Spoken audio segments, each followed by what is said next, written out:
오늘 갈라디아서 죄송합니다.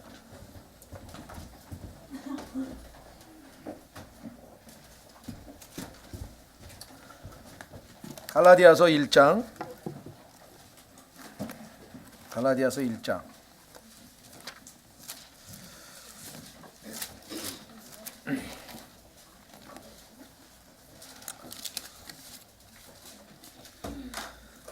지난 시간에 우리는 바울이 정말 어떻게 보면 다른 편지와 달리 감사함이나 뭐 기도드림이나 이런 거 하나도 없이 아주 어떻게 보면 조금은 거칠게 나올 수밖에 없는 상황이 왜 그런가 좀 설명을 했었죠.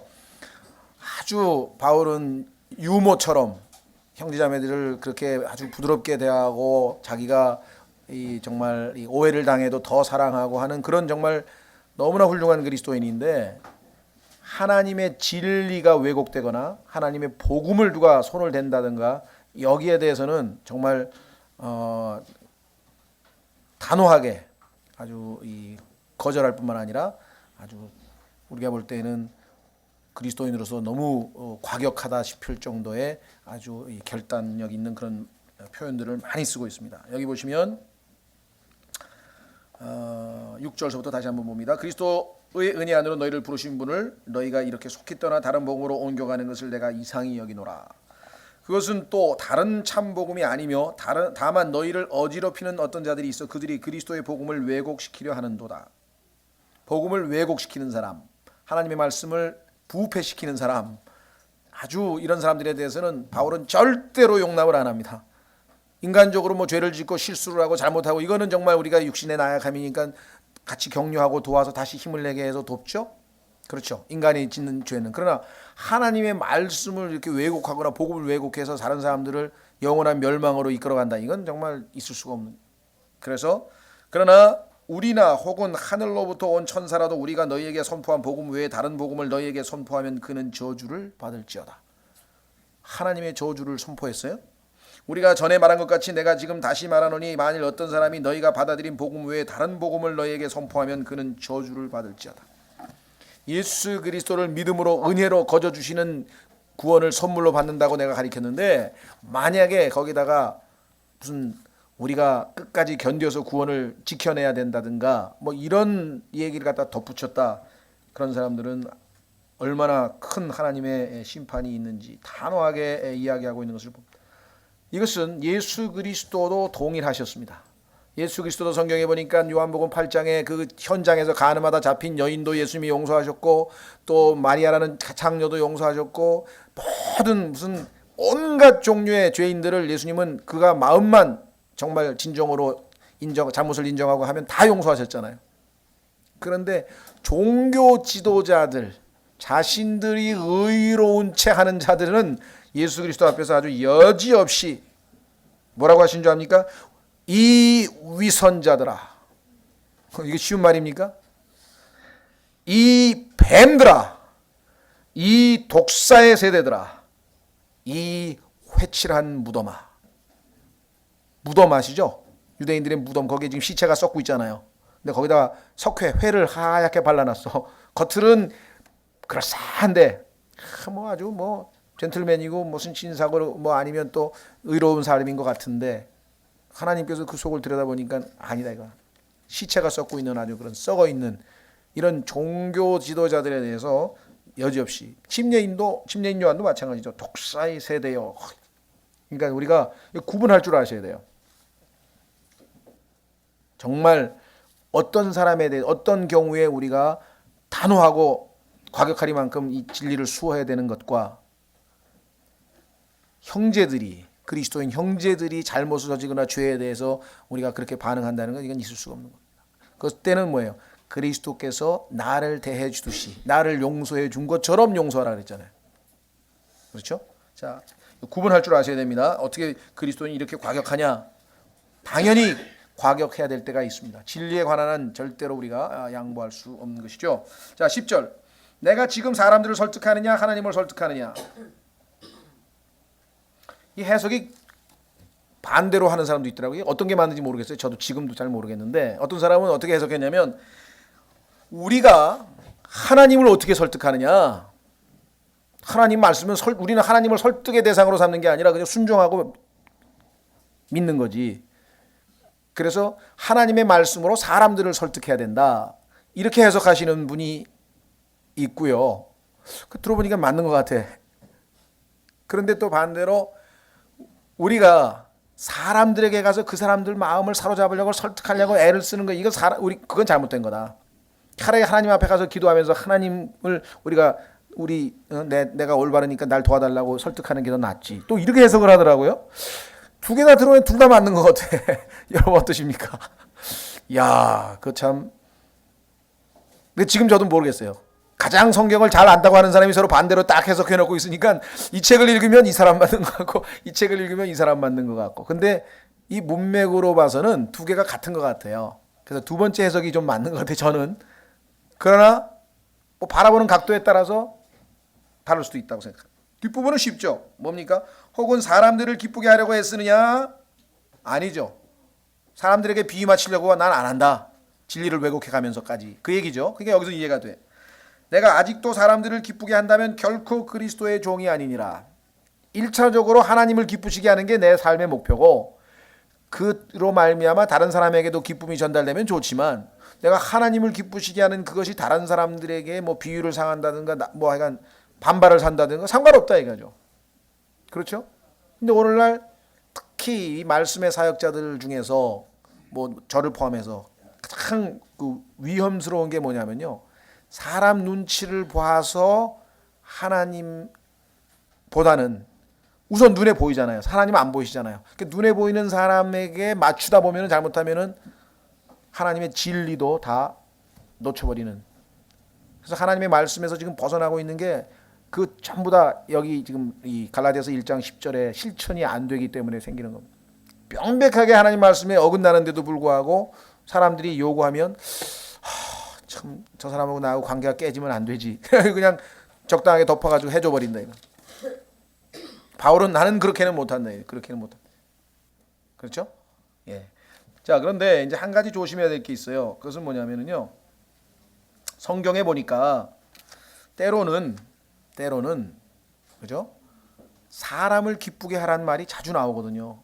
그럼 성경이 모순이 아닌가 이렇게 생각하는데 그건 문맥을 잘 보셔야 돼요.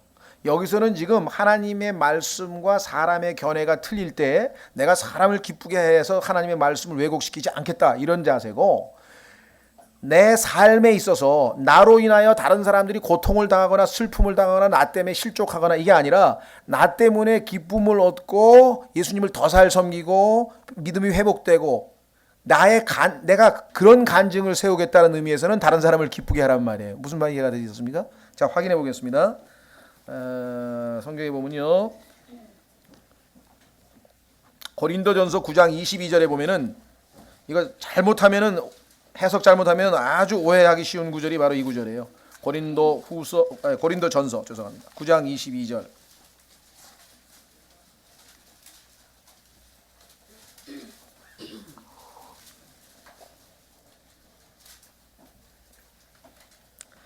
예, 우선 여기서 어디서 보냐면요, 19절부터 보겠습니다.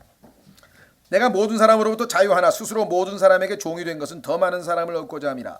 유대인들에게 내가 유대인같이 된 것은 유대인들을 얻고자 하며, 율법 아래 있는 자들에게 율법 아래 있는 자같이 된 것은 율법 아래 있는 자들을 얻고자 함이며, 율법 없는 자들에게 내가 하나님께 율법 없는 자가 아니요 그리스도께 율법 아래 있는 자이나 율법 없는 자같이 된 것은 율법 없는 자들을 얻고자 함이라. 악한 자들에게 내가 악한 자같이 된 것은 죄송합니다. 약한 자에게 이게 지금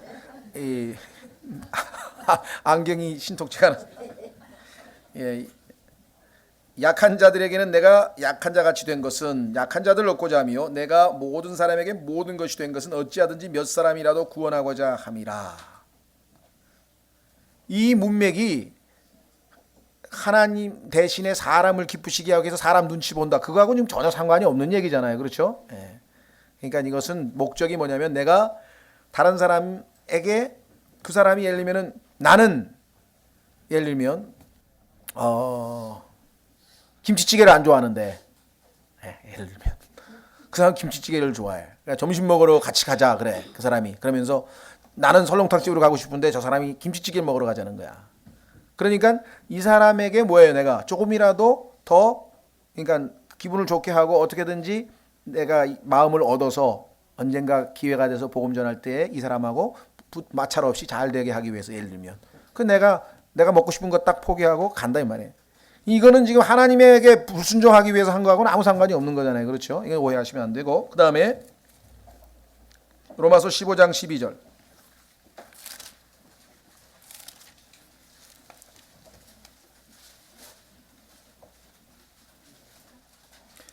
로마서 15장 12절이 아니고 죄송합니다. 1절과 2절이네요. 이것도 안경 때문에 콤마가 잘 안 보여서 1절 2절 보시면 이렇게 돼 있죠. 로마서 15장 1절 그런즉 우리 강한 자들은 마땅히 약한 자들의 연약함을 담당하고 우리 자신을 기쁘게 하지 말아야 하리라. 그럼 누굴 기뻐하게 해야 돼요? 우리 각 사람이 자기 이웃을 기쁘게 하여 그의 유익을 구하고 그가 세워지게 할지니라. 나를 기쁘게 하나 하고 다른 사람을 기쁘게 한다는 거지. 하나님을 기쁘시게 하는 거하고 지금 대조된 게 아니잖아요. 문맥이 다르잖아요. 그렇죠?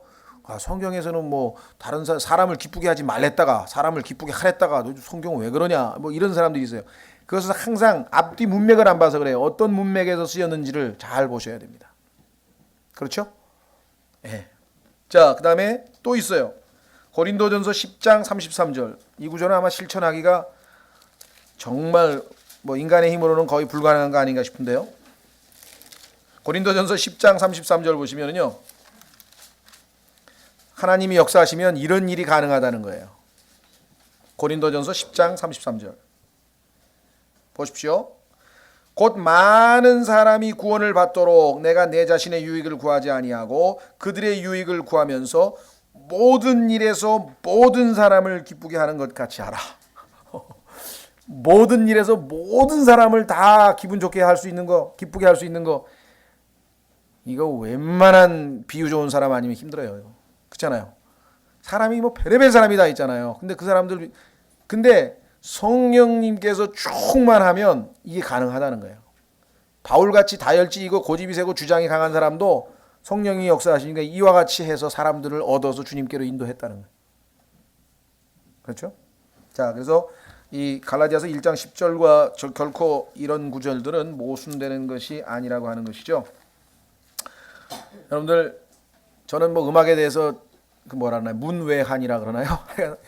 아주 잘 모르는 사람인데 아주 좋은 예가 있어서 하나 제가 말씀드려 볼게요. 그 뭡니까? 베르디라고 하는 그 좀 오페라 작곡가 유명한 사람이 있다면서요. 저는 잘 모르니까. 그 사람이 처음으로 오페라를 작곡을 했대요. 자기 인생에 있어서 처음으로. 그래가지고 사람들이 이제 시연을 하는 거예요. 첫 번째로 연주회를 이렇게 이제 연주회라 그러나 이제 공연을 하는데 이 사람은 그 수많은 관중들의 반응에는 관심이 없었어요. 딱 한 사람만 주시하고 있었는데 그 사람이 당시에 하여간 대스승 그 하여간 이제 오페라의 아주 최고 뭐랄까요 권위자인 로시니라고 하는 사람이 있대요. 로시니. 그 로시니가 와서 그것을 지켜보고 있는데 그 사람 얼굴만 뚫어지게 쳐다보고 있었다는 거예요. 과연 그 사람, 그 대가의 얼굴에 미소가 나올 것인가, 얼굴을 찡그릴 것인가. 그것 이외에는 다른 데 관심을 안 썼다는 거예요. 다른 사람이 평가하는 거 관심 없다 이게요. 그렇잖아요? 마찬가지예요. 여러분과 제가 이 세상에서 사는데 주변의 사람들에 대해서 신경을 쓸 게 없어요. 하나님이 다 알아서 하세요. 우리 김연자매도 지금 하나님이 다 알아서 하셨잖아요. 그냥 다 알아서 하시세요. 오직 초점을 어디다 맞추냐?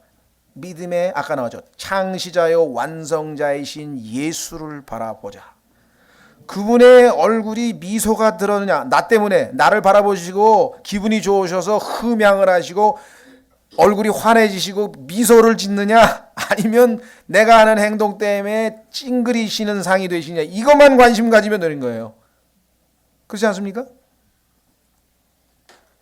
우리의 삶의 존재 목적이 그분을 기쁘시게 하는 거라면. 근데 얼마나 자주 우리가 그걸 인식을 안 하는지 하나님이 위에서 이렇게 보고 계시면 좋아하지 않으실 일도 밥 먹듯이 한다. 그렇죠?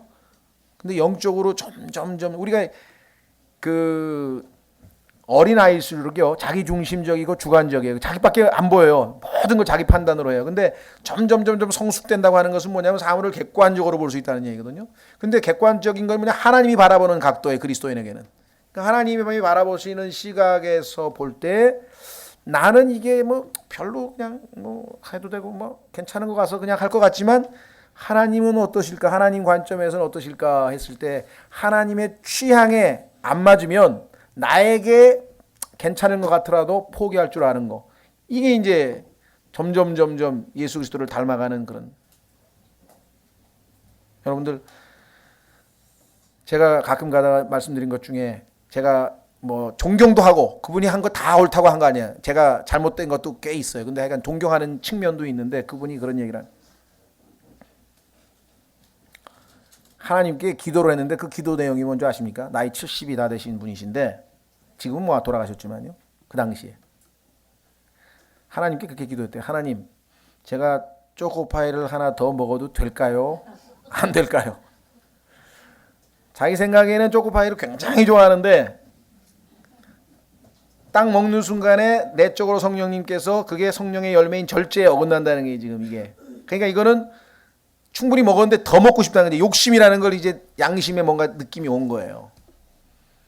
그래서 정말 영적으로 충분히 저기 하면은 끊을 수 있었는데 자기는 여전히 약하다. 그래서 하나님께 혹시라도 하나님께서 허락하실지 모르니까 먹어도 될까요? 하고 그렇게 기도를 했다는 거예요. 근데 모르겠어요. 먹었는지 안 먹었는지 얘기를 안 하더라고요. 먹었는지 안 먹었는데 그 얘기는 뭐냐면 그만큼 하나님을 보고 있는 거예요. 내가 하는 행동 하나하나가 아무리 시시한 거라도, 그렇잖아요. 우리는 어린애가 하는 아주 시시한 행동도 부모는 그것 때문에 얼마나 기쁨을 누리는지 모른다고. 이거 우리가 하는 행동 아무것도 아닌 것 같아도, 그렇죠. 내가 작은 것 희생했는데 과부가 자기 그날 저녁 굶고 2랩돈 집어넣는데 금덩어리 넣은 사람보다 더 많이 넣었다고 하나님께서 성경에다가 기록해 놓으셨어요. 그렇죠? 예, 그래서 지금 이 10절은 아주 정말 뛰어난 그런 고백이 아닐 수 없습니다. 그렇죠? 예. 그 다음에 여기서 또 한 가지 조심해야 되는 것은 또 다른 극단적인 사람들이 있어요. 그게 무슨 소리냐? 나는 사람을 기쁘게 하는 사람이 아니야. 그래가지고 사람을 막대하는 거야. 막 욕하고 비판하고 너무 인마 자식아 틀렸어. 이게 이 구절인 줄 알고 또 그냥 막 앞뒤 안 가리고.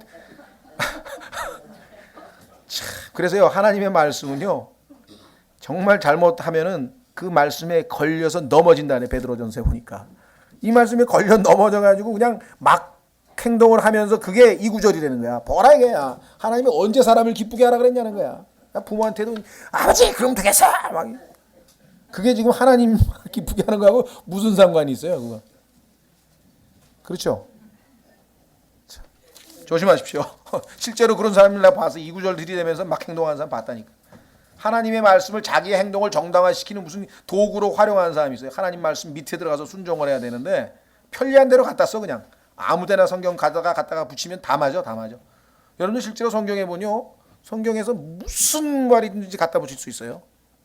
어떤 사람은 심지어 그랬더니 성경에 보니까 하나님이 없다 그러던데, 성경에 하나님이 없다는 구절이 써 있어요. 무려 2번이나 써 있어요. 시편 14절에 어리석은 자는 마음에 이르기를 하나님이 없다 하더라. 시편 53편 1절 어리석은 자는 마음에 이르기를 하나님이 없다 하더라. 그 사람이 얘기한다는 게, 나 성경에서 하나님이 없다는 구절 2개나 봤어. 그 사람 눈에는 그것밖에 안 보이는 거예요. 예, 그 다음에 11절. 그러나 형제들아, 내가 너희에게 확실히 알리노니 내가 선포한 복음은 사람을 따라 나지 아니하였느니라. 바울은요, 복음을 앞선 그 사도들이나 이미 복음을 알고 있었던 사람들에게 들은 게 아니라 예수님으로부터 직접 들은 사람이에요. 이건 특별한 임무가 있기 때문에 한 거예요. 보십시오. 나는 그것을 사람에게서 받지도 아니하고 배우지도 아니하였으며. 우리는 대부분 다 사람으로부터 듣잖아요. 말씀을 전해 듣잖아요. 보내시지 아니하면 누가 선포하리요, 선포하지 아니하면 누가 들으려 하면서 선포자 있고 다 보낸 자 있고, 이게 보통 복음 전파의 기본 방식인데 바울의 경우에는 하나님께서 예외적으로 특별히 쓰실 일이 있었거든요. 그래서 다만 그것은 예수 그리스도의 계시로 말미암았느니라. 자, 그러면은 바울이 예수 그리스도의 계시를 통해서 하나님의 말씀을 공부하고 배우고 알게 된 게 상당히 많은데, 첫 번째 바울에게 나타나신 것은 여러분과 제가 잘 아는 사도행전 9장입니다. 한번 확인해 보겠습니다. 사도행전 9장에 예수님께서 바울에게 자기 자신을 드러내 보이셨어요. 계시해 주셨어요. 사도행전 9장.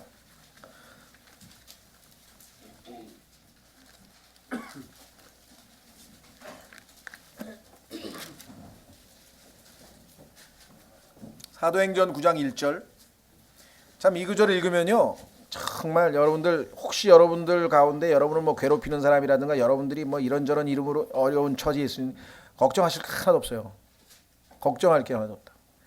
하나님께서 마음을 바꾸시면 순식간에, 여기잖아요, 그냥 복음을 그냥 극도로 반대하고 예수 그리스도를 이제 믿는 그리스도인들을 그냥 살기등등하게 핍박하던 사람이 순식간에 형제가 돼서 예수님을 믿는 게 이 하나님의 역사이기 때문에, 여러분 생각에는 정말 그런 사람이 있더라도 하나님이 때가 되면 순식간에 그 사람이 여러분에게 형제로 돌변해가지고 막 섬기는 자가 될 수 있는지 모르는 거예요. 보십시오. 사울이 주의 제자들을 치려고 여전히 위협과 살기를 내뿜으며 대제사장에 가서 다마스커스의 회당들에 가져갈 편지를 그에게 요청하니, 요즘으로 치면 영장이에요. 영장 받아가지고 가서 다 잡으려고 해요, 예수 믿는 사람. 이것은 그가 이 길에 속한 사람을 만나면 남녀를 막론하고 결박하여 예루살렘으로 잡아오려 함이더라. 사울이 길을 가다가 어떻게 했습니까? 다마스커스에, 지금 어디나요? 그 지금의 그 시리아죠. 시리아의 수도가 다마스커스죠. 그렇죠? 지금 이스라엘 북쪽에 있는. 가까이 이르렀을 때에 갑자기 하늘로부터 빛이 나와, 하늘입니다. 출처가 하늘로부터 빛이 나와 그를 둘러 비추더라. 그가 땅에 쓰러져 들음에 한 음성이 있어 그에게 이르시되, 다른 사람들은 아마 천둥 소리로 들었겠죠. 이게 못 들어요. 사울아 사울아 어찌하여 내가 나를 핍박하느냐 하시거늘. 사울이 아마 깜짝 놀랐을 거예요. 아니, 예수는 얼마 전에 십자가에 못 박아서 죽었는데, 그죠? 아니 도대체 누가, 내가 핍박하는 사람은 예수 그리스도를 믿는 사람들이잖아요. 예수님의 이름을 부르고 예수님을 믿는다고 하는 사람들 지금 핍박하고 다니는데, 갑자기 하늘에서 네가 나를 왜 핍박하느냐 그랬으니 얼마나 놀랬겠어요. 그가 이르되, 아마 순간적으로 내가 그동안 욕하고 다녔던 그 사람, 그죠?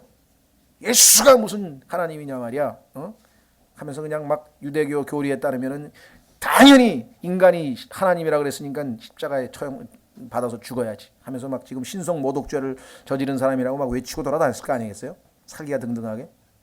근데 그 순간에 그가 아마 성령님께서 깨닫게 해주셨겠죠.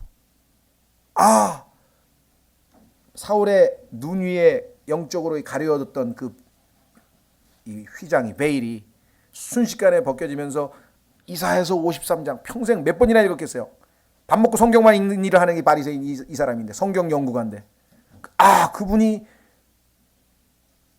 예수 그리스도. 그러니까 무슨 일이 벌어졌는지 몰라. 순식간으로 갑자기 주여 누구시니까, 하늘에서 음성 들리는 게 주님인지 어떻게 알았냐 이게. 주여 누구시니까 하니 주께서 이르시되, 나는 내가 핍박하는 예수라. 가시체를 걷어차기가 내게 고생이라 하시거늘. 너 지금 안 되는 일을 하고 있어. 생고생을 하고 있다. 그렇죠? 성경에 보니까 우리가 주보다 강하냐? 우리가 주를 질투나게 만들겠느냐? 고린도전서 10장에서 바울이 얘기했잖아요. 말이 안 되는 짓을 하고 있는 거죠. 그러니 바울이 얼마나 두려웠겠어요. 하늘에서 음성이 나오고 하늘에다가 대고 지금 대화하고 있는 그 한번 상상해보세요. 그가 떨며 심히 놀라 이르되, 주여. 예수님을 성령으로 말미암지 않냐고는 주라고 할 수 있습니까? 이게 지금 이미 순식간에 구원받아 버린 거예요. 이게 어떤 일이 벌어졌는지 우리 몰라요. 내가 무엇을 하기 원하시나이까 하매, 주께서 그에게 이르시되, 일어나 도시로 들어가라. 그러면 내가 반드시 해야 할 일을 듣게 되리라 하시니, 그와 함께 여행하던 사람들은 음성만 듣고 아무도 보지 못한 채 말을 못하고 서 있더라. 사울이 땅에서 일어나 눈을 떴으나 아무도 보지 못하므로. 그 영광이 얼마나 강한지 순식간에 장님이 된 거예요. 그들이 손을 잡고 그를 인도하여 다마스커스로 데려가니라. 사울이 사흘 동안 보지 못하고 먹지도 마시지도 아니하더라. 다마스커스에 아나니아라는 어떤 제자가 있더니 주께서 환상 중에 그에게 이르시되 아나니아야 하시거늘 그가 이르되 보소서 주여 내가 여기 있나이다 하매 주께서 그에게 이르시되 일어나 고든거리라 하는 거리로 가서. 여러분들 스트레이트인데요. 이 거리 이름이 스트레이트. 여러분들 고든이라고 하는 말 아시죠? 똑바르다. 권투할 때도 쫙 뻗는 걸 스트레이트라 그래. 스트레이트 친다 그러잖아요. 그죠? 성경에 보니까요. 하나님께서 크룩트 꾸불퉁꾸불퉁 굽게 하신 것을 누가 스트레이트 곧바로 펼 수 있느냐? 누가 곧바로 펼 수 있습니까? 여러분과 제가 마음이 꾸불퉁꾸불퉁 뒤집히고 막 이런 상태에 있는 사람 누가 하나님께서 똑바로 펴서 예수 그리스도를 믿는 하나님 자녀가 되게 만들 수 있어요? 그래서 지금 고든거리에다 갔더니 고든거리 의미가 있죠? 고든거리 라 하는 이미 왜 스트레이트하게 돼 있어요. 지금 사울은 하는 거리로 가서 유다의 집에서 사울이라 하는 다소 사람을 찾으라. 보라 그가 기도하고 있느니라.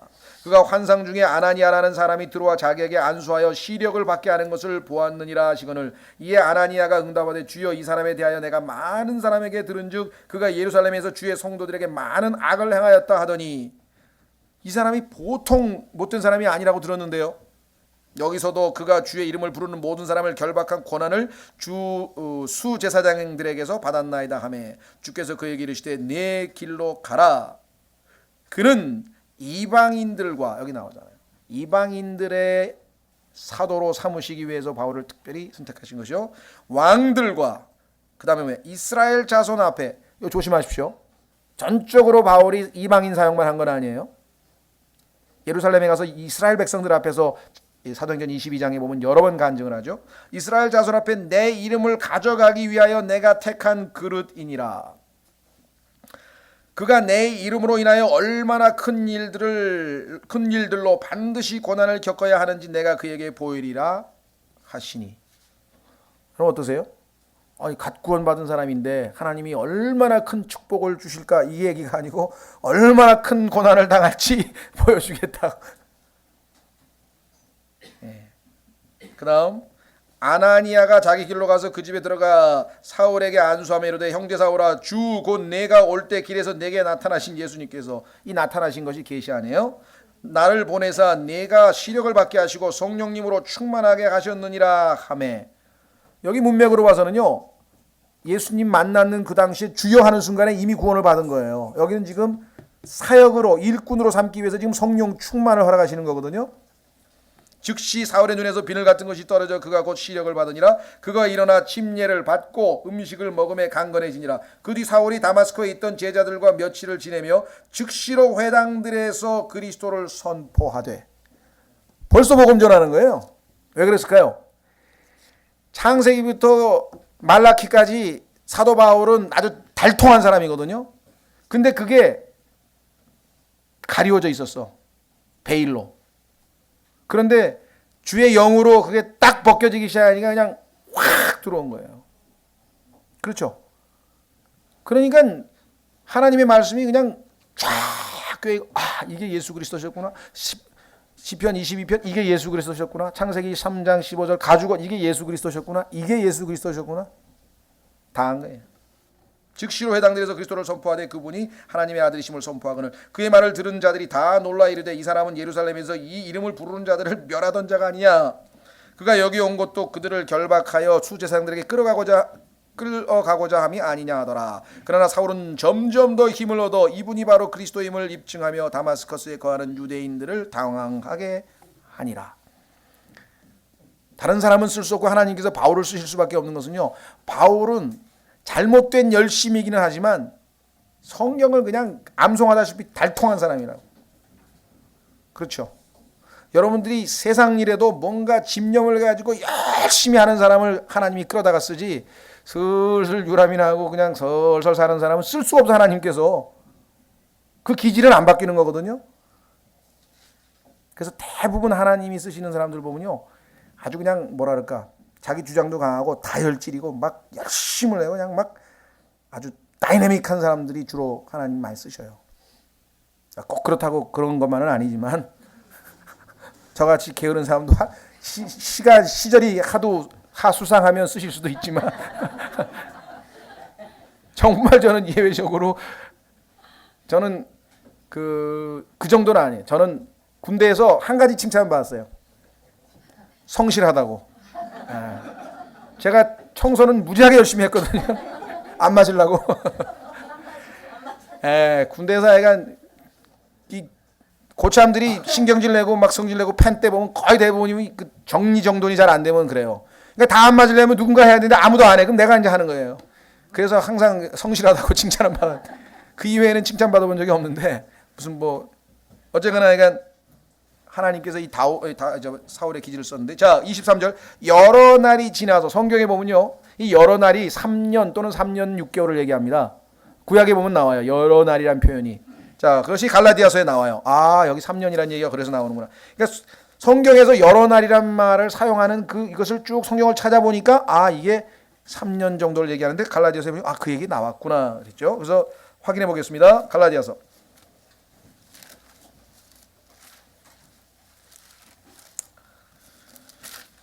13절 과거에 유대인들이 종교 안에 있을 때, 야 옛날에 하나님 잘 믿는 줄 알았는데 그게 하나님 믿는 게 아니었대. 왜? 그게 알고 보니까 유대인의 종교였을 뿐이야.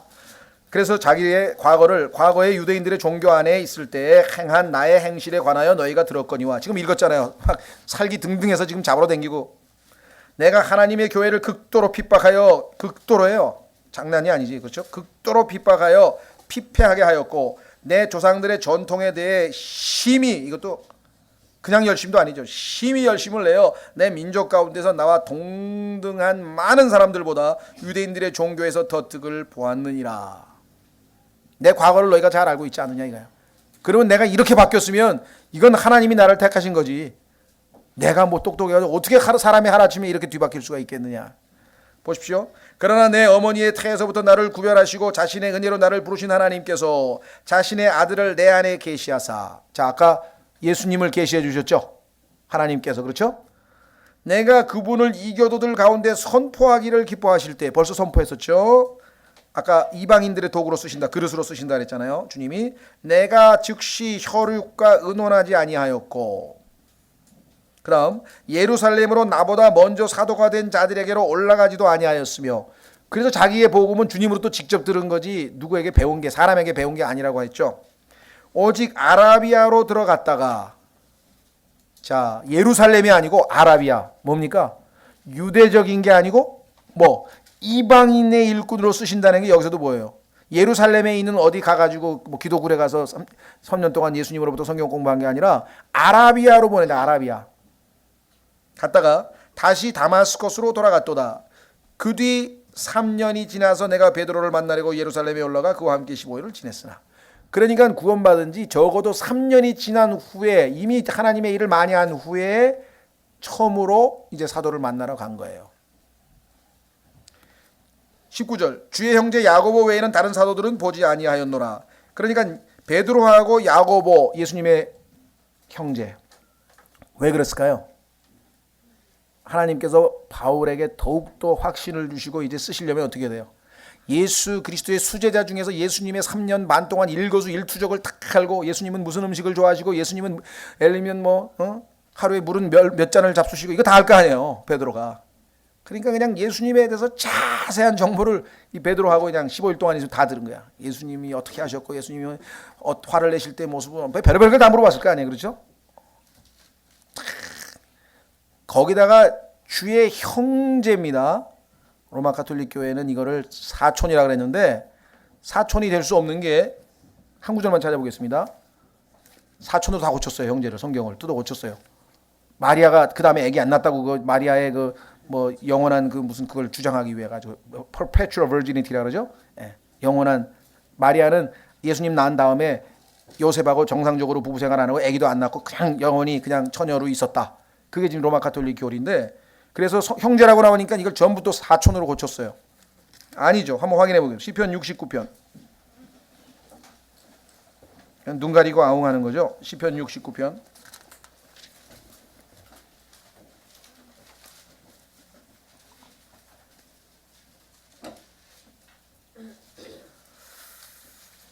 8절 내가 내 형제들에게 낯선 자가 되고 그랬더니 그 형제도 사촌로 다 뜯어 고치면 해결이 안 되지 않습니까? 그렇죠. 그런데 하나님이 그렇게 놔두시는 분이 아니에요. 어떻게 되어 있습니까? 그 다음에 내 어머니의 자녀들에게는 외인이 되었사오니. 예수님의 형제들도 어머니의 자녀들도 예수님을 안 믿었다고 성경에 나왔잖아요. 그 어머니의 자녀들 그럼 더 이상은 이제 사촌이라고 못하겠지. 그런데도 사촌이라고 우기는 거. 그 어떤 사람은 이게 예수님에 대한 얘기인지 또 어떻게 아니? 어떻게 알아요? 그 다음 구절로 알지. 예수님이 구절에서 뭐라 그랬어요? 주의 집에 대한 열심히 나를 삼켰고 주를 모욕하는 자들의 모욕이 나를 덮쳤나이다. 예수님께서 성전을 뒤엎으시면서 이 구절을 바로 이게 나라고 자기가 인용을 했잖아요. 그러니까 8절에 내가 나 똑같은 사람이잖아요. 그럼 나의 어머니 하면 마리아 아니에요. 그 마리아 여러 자녀를 낳았다는 소리 아니고 아무리 얘기를 해줘도 그러니까요. 마음의 문제거든요. 증거를 한두 개만 대도 마음만 있으면 믿는 거고 아무리 증거를 많이 대도 안 믿겠다고 마음을 정해보면 안 믿는 거예요. 그렇죠. 자, 그래서 갈라디아서 다시 이제 옵니다. 그래서 우선 24절까지 먼저 읽고 보겠습니다. 3년 뒤가 지나서 베드로를 만나려고 예루살렘에 올라가 그와 함께 15일을 지냈으나 주의 형제 야고보 외에는 다른 사도들 보지 아니하노라. 하나님께서 야고보까지는 만나게 허락하셨네요. 왜 그랬을까요? 어렸을 때 예수님의 그 부모님에게 어떻게 순종했는지, 목수로서의 기술은 어느 정도였는지 뭐 이런 거 배웠을 거 아니에요. 궁금했을 거 아니에요. 그죠?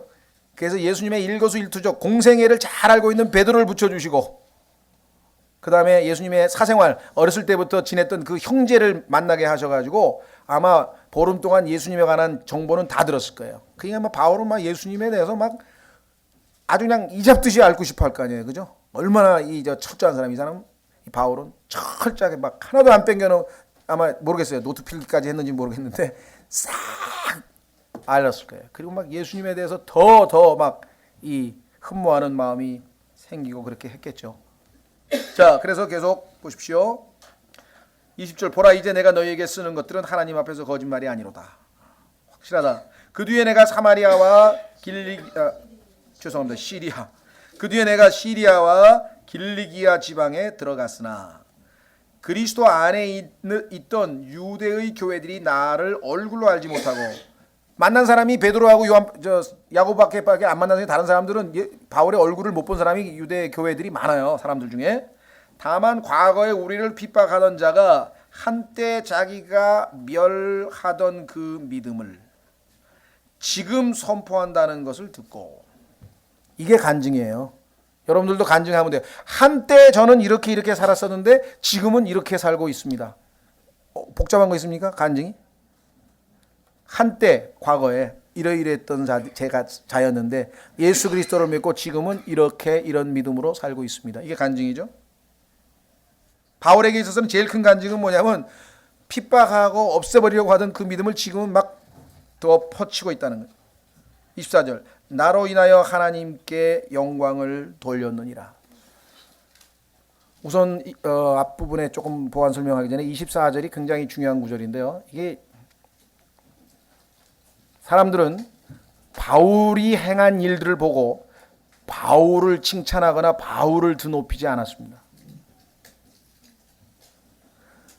바울을 사용하고 계신 하나님께 영광을 돌렸죠. 이게 굉장히 중요한 거거든요. 우리도 보통 우리 성향은 뭡니까? 어떤 사람 책을 읽었는데 막 너무 막 내용이 좋아. 그러면 그 사람 피터 라크만, 제임스 낙스 굉장하다. 존 필립스 굉장하다. 저 누구예요? 저 요즘에 그 유명한 글리닝스 쓴 사람 누구지? 아더 핑크. 깊이가 너무너무 A.W. 토저 굉장한 사람이다. 그렇죠. 오늘날에도 막 누가 설교자 그 사람 설교에 대단한 사람이야. 대단한 일꾼이야. 이게 굉장히 위험스러운 거거든요. 그것 때문에 망쳐진 사람이 얼마나 많은 줄 아십니까? 교만 때문에. 근데 바울은 얼마나 겸손하게 행동했는지 잘 모르지만 사람들이 바울이 행한 일이 이게 엄청난 일을 했는데도 하나님께 영광을 돌렸다. 여기 계신 분들 중에 그런 분은 별로 없으시겠지만 이거 우리가 교회에서 나온 설교 테이프나 뭐 성경 공부나 이거를 주고 알리고 하는 거는 좋은 겁니다. 하나님 말씀을 듣게 하기 위해서. 하나님의 말씀을 통해서 그 사람이 하나님과 더 깊은 교제를 갖고 성장하도록 그게 지금 목적이지. 우리 교회 목사 설교 잘해. 성경 공부 잘 가르친다고. 라영제 설교 한번 들어봐. 이 얘기 하려는 게 아니에요. 지금 초점을 잘못 맞추시면 큰일 나는 거예요. 하나님께서 그 사람에게 은사를 주셔서 정말 알아듣게 정말 쉽게 그래서 우리가 잘 배우고 있다. 정말 하나님은 놀라우신 분이다. 이게 정상적인 사람이에요. 근데 이게 아니에요. 20세기 이 라오디게아 교회 시대에는 전부 사람을 드높이는, 성경에 사람 드높이는 게 있는 거 보셨어요? 다윗의 죄도 적어놨지, 아브라함의 죄도 적어놨지, 다 있잖아요. 그러니까 우리가 정말 나로 인하여, 그죠? 내 안에 있는 하나님께 영광을 두고, 중요한. 자, 그럼 앞부분에 좀 가서 보완 설명을 좀 해드리겠습니다. 11절 12절에 그러면 구원받는 그 순간에 한 번만 나타나느냐? 아닙니다. 우선 사도행전 26장 보고 계십시오. 사도행전 26장에 보면 예수님께서 사도 바울에게 몇 번씩 자기를 계시하셨어요?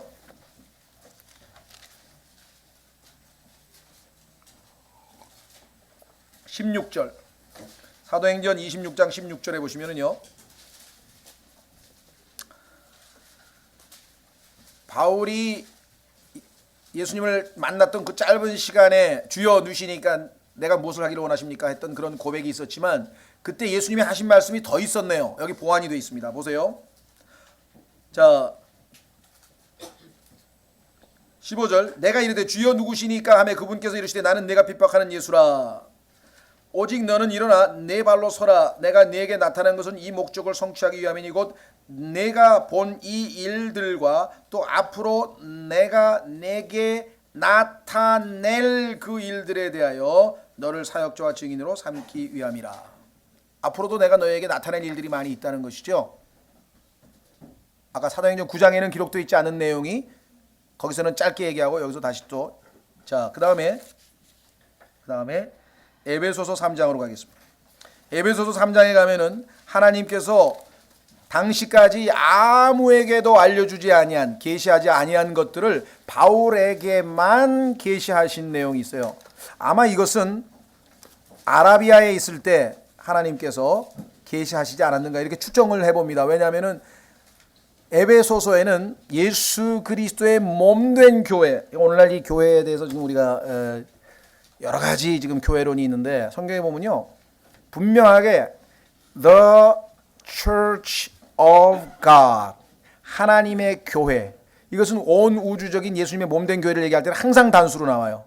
근데 똑같게 The Churches of God은 지역 교회들에 대한 얘기예요. 두 가지가 만약에 똑같은 거라면 Churches of God이 따로 있고 The Church of God이 따로 있을 리가 없죠. 그렇죠?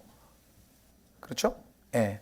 그래서 여기 지금 보시면 이 에베소서는 지역교회에 대한 얘기가 아니라 예수 그리스도의 몸, 예수님이 머리가 되고 예수 그 몸된 교회에 대한 신비를, 그 예수 그리스도의 몸에는 어떤 거냐?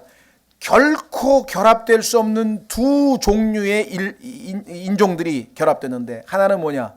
유대인이야. 하나는 이방인이야. 상종을 할 수가 없는데 예수 그리스도께서 그 가운데 담을 헐어버리셨어, 십자가로. 그리고 그 둘을 하나로 합쳐서 한 세 사람, 머리는 예수님이고 몸은 우리 지체들인 한 세 사람 교회를 만드셨다고 성경에 기록을 합니다. 이게 신비라는 거예요. 이게 신비라고 성경이 지금 주장을 하고 있는 것이죠. 그래서 이것과 관련된 내용들은 아마 아라비아에 있을 때 계시하지 아닌가. 우선 3장 보십시오. 에베소서 3장.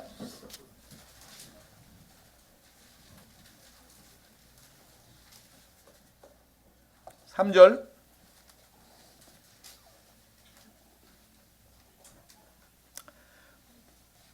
(1절부터) 우선 이전 까닭에 너희 이방인들을 위해 예수 그리스도의 갇힌 자 된 나 바울이 말하노니 너희를 위해 내게 주신 하나님의 그 은혜의 경륜을 너희가 들었으리라.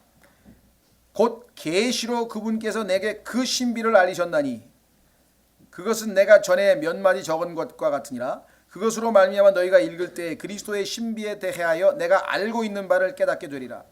그분께서는 이제 자신의 거룩한 사도들과 대언자들에게 성령을 통해 이 신비를 계시하신 것 같이 다른 시대들에서는 사람들의 아들들에게 그것을 알리지 아니하셨으니. 자, 신비의 내용은 뭔가 보세요. 이 신비는 곧 복음으로 말미암아 이방인들이 그리스도 안에서 동료 상속자가 되고, 유대인과 이방인 사이에서 이방인들은 동료 상속자가 될 수 없었죠. 그런데 그렇게 됐다 이거 예수님 때 같은 몸에 속하게 되며, 같은 몸, 이게 교회란 말이죠. 그분의 약속에 참여하는 자가 된다는 것이라. 이 신비. 그렇죠? 예. 그래서 우리는 예수님께서 아마 이 교회에 관한 신비는 사도 바울에게 아라비아에 있을 때 아마 계시해 주신 것이 아닌가 이렇게 우리에게 추정을 합니다. 그 이외에도 배를 타고 로마로 갈 때 하나님께서 다시 배에서 나타나서 바울을 또 격려해서 또 예수님이 나타나신 경우도 있고, 그렇죠?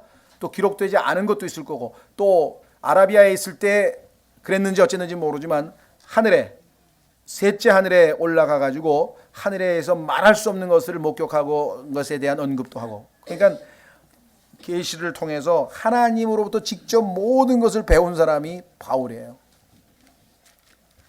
그 이유 중에 하나는 어제도 말씀드렸습니다만은 바울은 유대인들, 지금 이제 갈라디아서도 그거거든요. 유대인들이 믿음으로 구원 얻은 이방인들에게 자신들이 모세로부터 물려받은 율법을 지켜야만 구원을 받는다고, 또 거저 은혜로 구원을 받았더라도 율법을 지켜야 될 필요가 있다고 해서 예수 그리스도로부터 지금 제거하려고, 지금 멀어지게 하려고 지금 사탄이 일꾼들을 보낸 것에 대해서 지금 제동을 걸고 잘못됐다고 했잖아요. 그러고 있는 거거든요. 그래서 하나님께서는 그 유대인 사도 12명으로부터 바울이 무슨 복음을 배우거나 뭐 교리를 배우거나 이건 일체 허용을 하지 않으셨어요. 철저하게 바울은 이방인들을 위해서 따로 예수님께서 직접적으로 바울에게 계시의 말씀을 주셨다는 것을 우리가 알 수 있었죠. 그렇죠? 자, 계속해서 13절. 과거에 유대인들이 종교 안에 있을 때 행한 나의 행실에 관해 너희가 들었거니와. 우리 아까 성경에 보면 너무나 많지만 9장에서 살펴보았습니다. 내가 하나님의 교회를 극도로 핍박하게 하였고 봤습니다. 아까 내 조상들의 전통에 대해 시비 열심을 내어 민족 가운데 나와 동등한 많은 사람들보다 유대인들의 종교에서 더 득을 보았느니라. 자, 여기 보니까 두 개가 너무나 대조적이죠. 뭐가 대조적입니까? 하나는 하나님의 교회, 13절에 나와 있는 하나님의 교회, 구원받아서 예수님의 몸 안으로 우리가 들어가죠. 성령께서 우리를 예수님의 몸 안으로 침례를 주셔서 그 안으로 들어간다고 고린도전서 12장 13절에 말씀하셨죠. 그렇죠? 네. 이게 하나님의 교회, 보이지 않는 예수님의 몸된 교회인데, 이 안에 들어가 있는 사람을 박해를 했는데, 박해한 사람은 누굽니까? 유대인의 종교에 속해 있던 사울이라는 사람이었어요. 그렇죠? 자, 오늘날 대한민국의 카톨릭은 빼고 뭐 그건 이제 아예 제껴놓고 그리스도인이라고 교회 다니는 사람들 중에 저는 어떻습니까? 하나님의 교회에 속한 사람, 지금 교회 다니고 있는 사람이 860만이라고 지금 이제 우리나라 통계가 나와 있는데 10%라고 칩시다. 잘 모르니까 일단. 그러면 10% 86만 명이 지금 하나님의 교회야. 이 땅에 교회 다니는 사람 중에서. 그러면 나머지는 어떻게 돼요? 90%는? 기독교라는 종교 안에 있는 거예요. 그래서 하나님의 교회가 핍박을 받았듯이 여러분과 제가 좁은 길로 거듭난 하나님의 자녀로서 하나님의 말씀대로 올바른 길을 가려고 하면은 누가 우리에게 손가락 찌르냐? 물론 안 믿는 사람들도 있을 수 있겠죠. 세상도 우리를 갖다가 그럴 수 있습니다. 그러나 더 우리가 어려움을 당하는 것은 예수 그리스도도 마찬가지입니다. 당시에 종교인들이 왜 그런 줄 아세요? 사탄은 항상 하나님과 경쟁하는 거예요. 자기가 경배를 받고 싶어 하는 거거든요. 뭘 통해서? 종교를 통해서. 그래서 오히려 종교가 진리를 박해하는 거예요. 오늘도 우리 서영순 자매님 그 형부하고 그 누님이 와서 이렇게 얘기를 했는데 그분도 그러는 거예요. 서영순 자매한테 그랬대. 아, 뭐 교회 다니고 뭐 그렇게 복잡하게 할 게 뭐가 있어? 착하게 살면 되는 거지. 종교거든, 종교. 사람이 중심이 돼서 착하게 살면 다 뭐 됐지 뭐 이렇게 생각. 자, 성경에서 종교는요, 딱 단어가 religion이라고 하는 단어는 딱 5번밖에 안 나와요. 여기 2번 나왔죠. 자, 여기는 지금 나쁜 뜻으로 쓰였습니다. 그러니까 여기 계신 분들 중에서는 종교를 전부 나쁜 쪽으로만 생각하시는 분들이 많아. 저도 과거에 그랬고. 그렇죠. 종교 그러면 뭐예요? 진리가 아닌 사람이 착하게 해서 뭔가 하나님 앞에 구원을 받아보려고 하는 노력. 우리 보통 이렇게 생각하잖아요. 성경에는 진정한 종교가 또 있어요. 좋은 종교. 좋은 종교도 있습니다. 한번 확인해 보겠습니다. 야고보서 1장에 2번 나옵니다. 여러분과 저희가 실행해야 될 좋은 종교 행위는 뭐냐?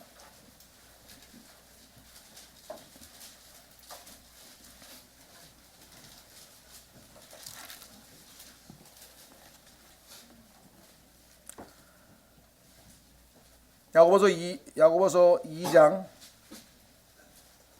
1장 죄송합니다. 야고보서 1장 26절 너희 가운데 어떤 사람이 신앙심이 있어 보이되 그랬죠? 요 신앙심이라고 하는 단어가 religious 종교적인이란 뜻이에요. 너희 가운데 어떤 사람이 종교적인 것처럼 보이는데 자기 혀를 제어하지 아니하고 자기 마음을 속이면 이 사람의 신앙심, 그래서 신앙심이라고 번역해서 왜? 종교라고 하는 말이 나쁘게 쓰이니까 여기서는 할 수 없이 종교란 말을 안 쓰고 religion을 갖다가 헛된 것이니라. 하나님 곧 아버지 앞에서 순수하고 더럽지 않은 신앙심. 그러니까 순수한 종교가 있어요, 없어요? Pure religion 있잖아요. 순수한 종교. Undefiled 더럽혀지지 않은 종교가 있어요. 그게 뭐예요?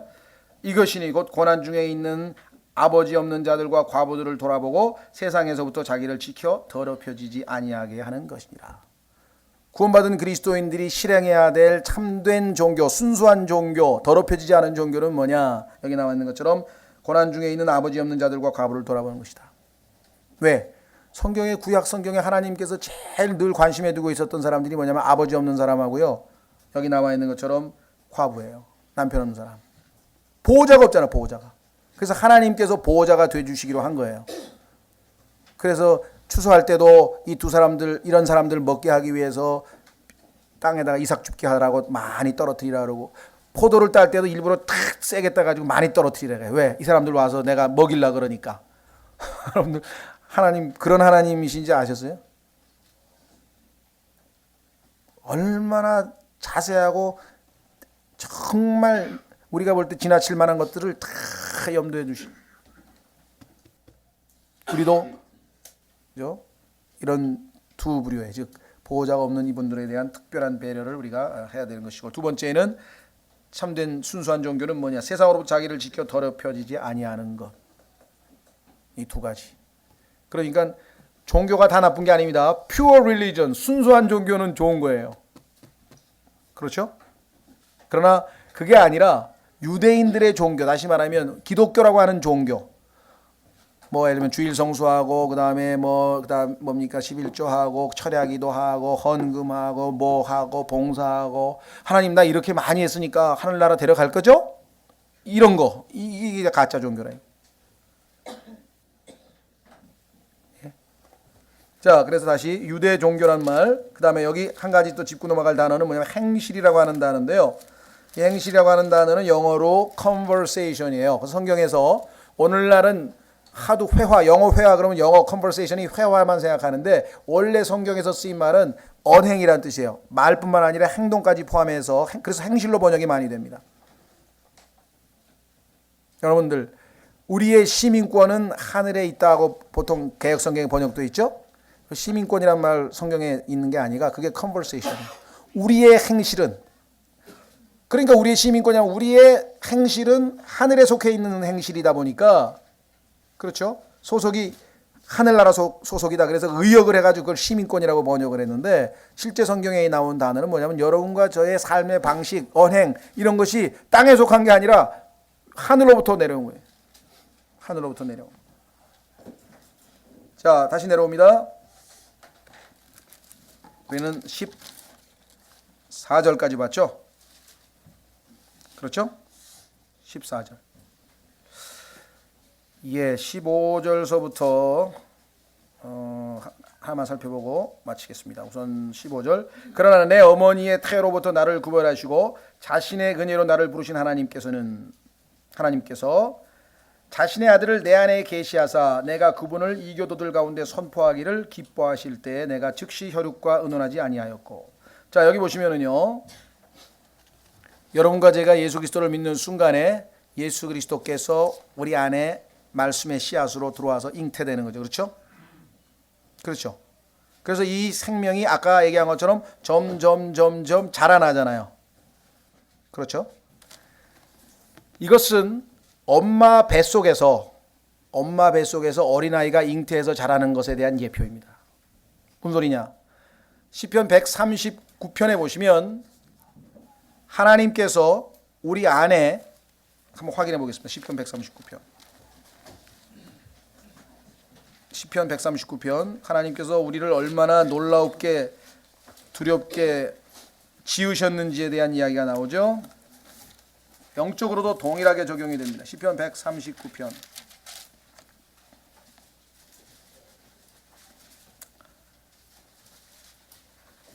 (13절) 시편 139편 13절. 주께서 내 콩팥을 소유하시며 내 모태에서 나를 덮으셨나이다. 내가 주를 찬양하리니 내가 두렵게 또 놀랍게 만들어졌나이다. 주께서 행하시는 일들이 놀라우니 내 혼이 이것을 매우 잘 아나이다. 내가 은밀한 중에 만들어지고 땅의 가장 낮은 부분에서 묘하게 꾸며졌을 때 나의 실체가 주께 숨겨지지 아니하였나이다. 주의 눈이 나의 실체가 아직 불완전할 때에도 그것을 보셨으며. 지금 엄마 뱃속에서 소위 말하면 수정이 돼서 수정란이 배아로 발전하고 배아가 점점 이제 태아가 되면서 형체를 갖춰가서 아직 완성이 안 됐죠. 그렇죠? 그런데 그 과정에서 그 모든 걸 지금 아버지 하나님께서 보고 계신 거예요. 계속해서 형성되는 나의 모든 지체들이 주의 책에 기록되되 그 지체들 중에 아직 하나도 존재하지 않았을 때 기록되었나이다. 현대인들은 이것을 프로그래밍이라고 하는데, 프로그래밍. 하나님께서 우리의 모든 DNA 코드, 모든 걸 다 이미 프로그래밍 해놓고 질서 정연하게 이걸 지금 진행시키고 계십니다. 예? 자, 그러니까 지금 어린아이가 어머니 뱃속에서 잉태됐죠. 그래서 성장해가지고 9개월이 돼서 완성이 다 됐어, 다 찼어. 그럼 그게 어떻게 나와요? 바깥으로 매니페스트, 사람들에게 보여질 거 아니야, 애가 나왔으니까. 그렇죠? 여러분과 저 똑같은 거예요. 자, 지금 예수 그리스도께서 우리 안에 잉태되셨어요. 들어오셨어요. 근데 아직 완성 안 됐어. 그렇죠? 자, 갈라디아서 4장 19절로 갑니다. 여러분과 저는 지금 어떤 상태에 있는가? 지금 계속 안에서 형성되어지고 가는 중이에요. 그러니까 자, 엄마가 잉태했어. 한 달 안 보여. 2달 안 보여. 3달 조금 보일락말락하죠? 난 잘 모르겠네. 한 5달 되면 좀 배가 좀 나옵니까? 제가 잘 5달쯤 되면 배가 좀 나와. 6, 7달 되면 이제 많이 나와. 마찬가지로 여러분이 9개월 중에 6달 되면 3분의 2가 성숙된 거 아니에요. 하나님이 보시기에 여러분과 제가 3분의 2쯤 성숙되면은요, 예수 그리스도가 지금 이렇게 나와 보인다니까. 다른 사람이 날 보면 예수님이 이게 배가 이렇게 보인다고. 딱 보면 보여. 그런데 이제 갖고 온 반 사람은 이제 안에 있기는 있는데, 생명이 있기는 있는데 안 보여. 말을 들어봐도 아니고 행동을 봐도 아니고 껄렁껄렁. 이거 아니네. 근데 생명은 들어가 있어 이미. 정말이야? 예. 한참 지나고 나서 보니까 조금씩 뭐 이렇게 되는. 갈라디아서 4장. 그런데 그러려면 어떻게 되는가? 하나님께서 하나님의 일꾼을 보내서 해산하는 수고를 또 해야 돼. 보십시오. 갈라디아서 4장 19절. 아까 단어 형성이란 단어 똑같이 쓴 거 보셨어요? 갈라디아서 4장 19절. 나의 어린 자녀들아, 너희 속에 그리스도께서 형성되시기까지 내가 다시 너희를 위해 산고를 겪노라. 형성이 되면 조금 더 형성되고 조금 더 형성되고 조금 더 형성되고 그러면 나와야 되는 점점 나오죠. 그러면 언제 그러면 엄마 뱃속에서 아기가 탁 튀어나오듯이 여러분과 제가 튀어나오느냐? 예수 그리스도께서 오시는 날. 보세요. 요한일서 3장. 그러니까 그때까지는 우리가 100% 완전함이 아니에요. 그래서 바울도 나는 다 이루었담도 아니에요. 우리가 볼 때는 바울 정도만 되면 뭐 엄청나게 성숙한 사람이잖아요. 근데 자기가 다 이루었다 그러잖아요. 나는 아직도 갈 목표가 있다. 목표 지점이 있다 그래. 요한일서 3장. 보라, 아버지께서 어떠한 사랑을 우리에게 베푸사 우리가 하나님의 아들들이라 불리게 하셨는가. 지금 현재 하나님의 아들입니다. 그런즉 세상이 우리를 알지 못하면 세상이 그분을 알지 못하였기 때문이라. 사랑하는 자들아, 이제 우리는 하나님의 아들들이라. 언제? 지금. 여러분과 저는 지금 하나님의 아들이에요. 신분은 확실해. 그런데 우리가 앞으로 어떻게 될지는 아직 나타나지 아니하였으되. 그렇죠? 하기야 뭐 요즘에는 뭐 초음파로 엄마 뱃속에서 어떻게 생겼는지 대충은 그래도 들여다보지만 영적인 눈이 있기 전에는 우리는 못 본다 이 말이지. 사람들이 지금 나를 24시간 면밀히 주도 면밀하게 요즘에 뭐 있잖아요. 이렇게 뭐 몰래 카메라나 뭐 이렇게 지켜보는 거. 24시간 가만히 지켜보니까 이 사람은 정말 하나님의 아들 맞아. 그런 사람 별로 없다 이 말이에요. 속이 지금 안에 계신 그리스도가 아직 형성이 안 돼 있기 때문에. 그럼 어떻게 돼요? 여기 그분께서 나타나시면 우리가 그분과 같게 될 줄 아노니. 예수님께서 오시는 그날 우리 안에 계신 그리스도가 탁 튀쳐나가요. 베드로후서에서는 샛별이 떠오른다는, 우리 안에 있는 샛별. 태양이신 예수 그리스도는 하늘에서 오시는 예수 그리스도고 우리 안에서 나타나실 예수 그리스도는 샛별이라고 성경에서 얘기해요. 성경이 얼마나 정확합니까? 순서가 샛별, 마지막에 환하게 비치고 샛별이 사라지면 해가 뜨죠. 우리가 휴거돼서 올라가면 예수님이 재림하신. 우리가 그분과 같게 될 줄 아노니 이는 우리가 그분을 지금 계시는 그대로 볼 것이기 때문이라. 궁극적으로 여러분과 저를 아들의 형상처럼 만들어 보신다 그랬잖아요. 여러분들 엄마 뱃속에 있던 아이가 9개월 되면 엄마를 닮든 아버지를 닮든 뭔가 닮고 나올 거 아니에요. 그렇죠? 마찬가지로 우리 안에 이미 그리스도가 지금 형성되어 가고 있는 과정입니다. 그래서 예수 그리스도께서 오시게 되면 우리가 본래 하나님의 아들의 존귀한 모습으로 바뀌는 거예요. 그때가 우리의 최종적인 목적지야. 그때까지는 계속 십자가를 지고 주님을 따라가는 거야. 완성된 게 아니라. 그렇죠? 예. 그래서 지금 이 갈라디아서에서 얘기하고 있는 그 어떤 그 사람의 잉태와 출생이 우리의 영적인 잉태와 예수 그리스도의 모습으로 변화되는 그것과 하나님께서 우리에게 예표로 미리 보여주시는 것입니다. 다음 시간에 그 뒤를 이어서 오늘 여기까지 하겠습니다.